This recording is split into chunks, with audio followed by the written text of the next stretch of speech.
हमको वो पहाड़ की जैसा भारी भरकम दिखता है, जैसे हम ऑलरेडी जानते हैं। हमें समझ नहीं आता, तो करना है, बढ़ाना है और आगे लेके जाना है, और उसको सफल बनाना है। चोटी पे कैसे चढ़ना है ये समझ नहीं आता। तो ये मॉड्यूल वन आपको अंडरस्टैंडिंग क्रिएट करता है आपके बिजनेस के लिए, जो बहुत इंपॉर्टेंट है। और अगर ये अंडरस्टैंडिंग क्रिएट कर लिया, चलेगा आपका एक्शन किधर जाना चाहिए और कैसे अलाइन होना चाहिए। अंडरस्टैंडिंग बहुत इंपॉर्टेंट है बिजनेस के लिए। So module one is this, and let's start the module one. तो जब आप बिजनेस में आते हो तो कि आप एक एम्प्टी माइंड से आते हो।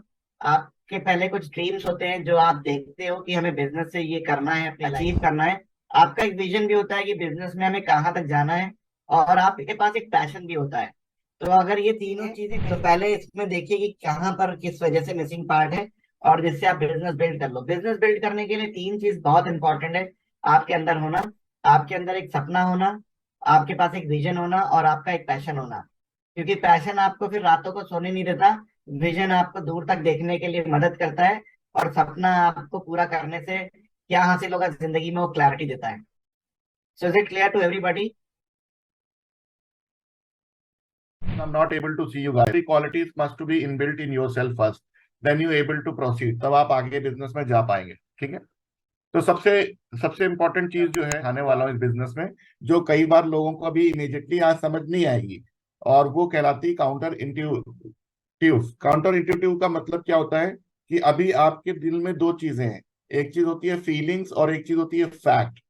तो इंट्यूटिव का मतलब होता है फीलिंग्स। तो हम फीलिंग्स के साथ बिजनेस को करते हैं, और इस वजह से क्या होता है कि हमारा दिमाग कई बार हमें उस डायरेक्शन में काम करने के लिए रोकता है, क्योंकि हमारा दिल वो काम करने के लिए नहीं कह रहा होता है, वो हमारे सोच के ऑपोजिट होता है।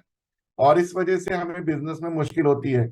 तो कैंगन बिजनेस में भी मैं आज आपको ये चीज देने वाला हूं जिससे आपका बिजनेस बड़ा हो, लेकिन वो आपकी विचारधारा के एकदम उलट है। और अगर वो आप आज इसको समझेंगे तो अपने बिजनेस को डेवलप कर पाएंगे ठीक डायरेक्शन में। और इसी वजह से बिजनेस में कई लोग अटके होते हैं या बिजनेस नहीं कर पाते हैं। विचारधारा के साथ वो बिजनेस कर रहे हैं, वहां पर बदलाव की जरूरत है उन्हें, जिससे वो बड़ा बिजनेस खड़ा कर पाए, एक स्केल कर पाए बिजनेस। सो ये वर्ड याद कर लीजिए, ये कहलाता है counter intuitive. So that means based on feeling rather than a facts. तो अभी इस पे हम लोग आगे बात करेंगे, वो कैसे है वो समझते हैं सबसे पहले। तो देखो, बिजनेस करने के लिए आपको कैसे क्रिएट करना है बिजनेस, वो यहाँ पर समझते हैं। पहली चीज है, देखिए आपको बिजनेस कहाँ से आएगा? आपको लोगों से आएगा, क्योंकि डायरेक्ट सेलिंग है। लेकिन आप कर क्या रहे हैं वो पहले समझते हैं, और हमें क्या करना है वो भी समझते हैं। तो पहली चीज, तो ज्यादातर हम जो काम करते हैं वो हम अपने से रिलेटेड काम करते हैं, खुद से। हम अपने कॉन्टेक्ट्स के ऊपर काम करते हैं, और हम बहुत दूर तक नहीं देख पाते कई बार।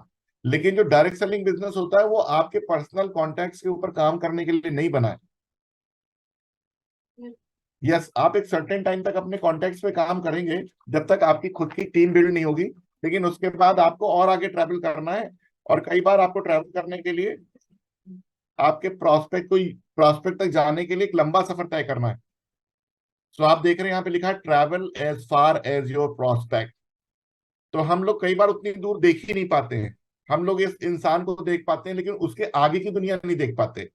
इसकी वजह से क्या होता है? बिजनेस लॉस होता है। लेकिन बहुत इंपॉर्टेंट है, आप देखेंगे यहाँ सेंटर में आप हो, ग्रे कलर में, ये आप हो। ओके, और उसके बाद एक अगला सेंटर, उसमें तीन चीजें हैं। उसमें बेसिकली आपकी टीम है, और टीम में आपके तीन लोग होते हैं। आपके अपलाइन होते हैं जो आपको बिजनेस में लाएं, आपकी डाउन लाइन होती है जिसको आप बिजनेस में लाएं, और आप जिनके जिनके बिजनेस से आपको कोई लेना देना नहीं है। लेकिन क्या होता है कि अगर एक माहौल नहीं क्रिएट करेंगे, आप अपने लिए एक अच्छा इन्वायरमेंट नहीं क्रिएट करेंगे, तो कहीं ना कहीं आपको वो रिवर्स नहीं आएगा। यानी अगर आपके आपके माहौल ठीक नहीं है, अगर आप अपने क्रॉस लाइन के साथ अच्छे रिलेशनशिप नहीं रखे हुए हैं, या आपके कहीं ना कहीं किसी वजह से मनमुटाव है या चीजें हैं, तो कहीं ना कहीं वो इम्पैक्ट जाएगा आपके बिजनेस पे। बिकॉज सोसाइटी से जब लोग आपके पास आते हैं तो वहां से आपकी इमेज भी आती है पीछे से। तो जब आप एक इमेज बिल्ड करते हैं आपको, तो वहां से आपको एक ट्रैवल करने का एक्सेस मिलता है अपने प्रोस्पेक्ट तक। तो सबसे इंपॉर्टेंट चीज है, ये बिजनेस जो है वो अकेले करने का नहीं है। आपको जो बिजनेस करना है वो टीम के साथ करना है। और आपकी टीम के साथ बिजनेस करने के लिए भी कैसे करना है वो आगे हम बात करेंगे। लेकिन सबसे इंपॉर्टेंट चीज है कि आपको यहाँ पर अकेले तीर नहीं चलाना है। बिजनेस जो है वो टीम वर्क है, और कैसे बिल्ड किया जाता है उस पर हम बात करेंगे। लेकिन यहाँ सर्कल के साथ आप देखिए कि ये आप हो, एंड देन आपके बाहर एक आउटर सर्कल है, उसको क्रॉस करके आपको प्रॉस्पेक्ट तक पहुंचना है। प्रॉस्पेक्ट आपके ऑरेंज सर्कल में है। और कई बार क्या होता है कि आप अपने अपने ग्रे सर्कल से ब्लू सर्कल के अंदर ही अपने लोगों को ढूंढते हो और आप उतना फार ट्रेवल नहीं करते। जब आप अपने ऊपर काम करते हो, जब आप टीम बिल्डिंग पे काम करते हो, तब आप प्रॉस्पेक्ट तक पहुंचते हो, तब आपके अंदर लीडरशिप क्रिएट होती है। अगर आप और आपका प्रॉस्पेक्ट है तो बिजनेस नहीं कर रहे आप, इसलिए आपको अंदर लीडरशिप डेवलप नहीं हो रही। कैंगन बिजनेस तो स्पेशली नहीं कर रहे। कितने Please share because I'm not able to see you guys. I'm on a screen. I'm just seeing myself only.